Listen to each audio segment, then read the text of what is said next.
好多人話蠟頭好多時唔襟，其實因為落髮蠟嘅位置問題。成條頭髮其實最緊要咧就係落近髮根呢個位置，因為本身髮蠟都有個重量，如果你淨係落髮尾咧，佢都係會跌翻落嚟。因為成隻手連埋手指都搽落均勻啲。咁最後咧就用個手指尾撩開啲頭髮，將啲髮蠟 apply 到髮根位置，大約80%都要落到嗰個位，剩翻2成咧就會慢慢嘅揩到落個尾度。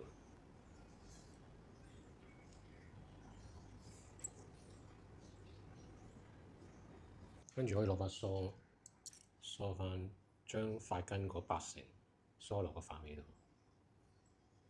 我見到如果髮根搽得夠，其實可以梳到好高。